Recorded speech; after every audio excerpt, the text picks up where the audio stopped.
Jesse n'utilise jamais de papier toilette lorsqu'il va aux toilettes. Il y va 20 fois par jour. À chaque fois, il déchire le papier en petits morceaux, qu'il façonne ensuite en boulettes avec l'urine de la cuvette. Il enduit ensuite la surface entière des boulettes de colle. Lorsque les gardiens lui retirent les menottes, Jesse glisse discrètement une boulette dans la serrure du petit volet. Même si les gardiens ferment le volet, Jesse peut toujours le pousser pour l'ouvrir. Il peut atteindre le cadenas à combinaison à la main, le code n'étant pour lui absolument pas un problème. Jesse ouvre un carton de lait et en retire la fine couche de cire. Profitant d'un moment d'inattention des gardiens, il la colle furtivement sur le cadenas de la porte de sa cellule. Ainsi, lorsque les gardiens composent le code, leurs empreintes digitales se retrouvent sur la couche de cire. Jesse retire ensuite la cire. Après quelques minutes de test, il parvient à ouvrir la porte de la cellule. Il inverse ensuite les vidéos de surveillance, donnant l'illusion qu'il est toujours dans sa cellule, et gagne ainsi un temps précieux pour sa fuite. Il atteint finalement la caserne de pompiers via le système de ventilation. Là, il se déguise en pompier. Pendant ce temps, ses complices font exploser une bombe sur le parking près de la prison, attirant les pompiers. Jesse profite de l'occasion pour se cacher sous un camion de pompiers. C'est ainsi qu'il réussit à s'échapper.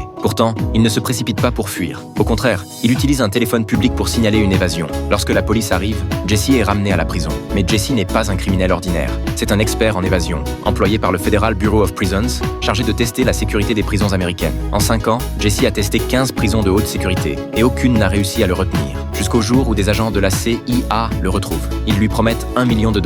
En échange, il doit tester la sécurité d'une prison mystérieuse. Jesse accepte. Par mesure de sécurité, ses complices lui implantent un dispositif de traçage. Mais Jesse ignore qu'à partir du moment où il accepte cette mission, il est déjà impliqué dans une vaste conspiration.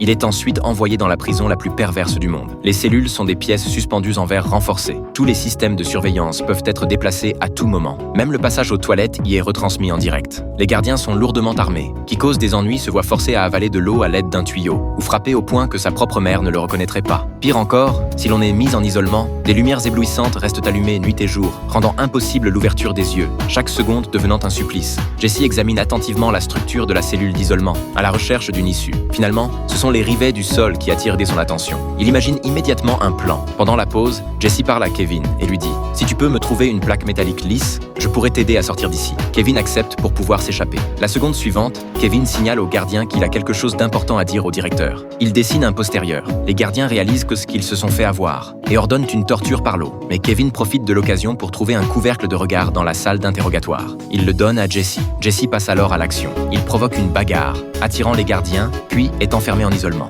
Jesse retire le couvercle et dirige une lumière intense sur les rivets. Après quelques minutes, la chaleur fait dilater les rivets et Jesse les déloge rapidement. Il répète la même opération pour les rivets restants. Après avoir retiré les rivets, Jesse met du pain dans sa bouche et fait signe à Kevin de distraire les autres. Kevin commence à crier, les gardiens tournent la tête vers lui. Jesse se lève immédiatement, étale le pain sur la caméra pour bloquer sa vue, soulève le sol et s'y engouffre. Il grimpe sans relâche dans les conduits. Jesse casse accidentellement un câble électrique. Une vanne s'ouvre instantanément, l'eau jaillit, mais il n'ose pas s'arrêter. Finalement, il atteint le sommet. Et à la seconde suivante, Jesse reste bouche bée. La prison est en réalité construite sur un navire.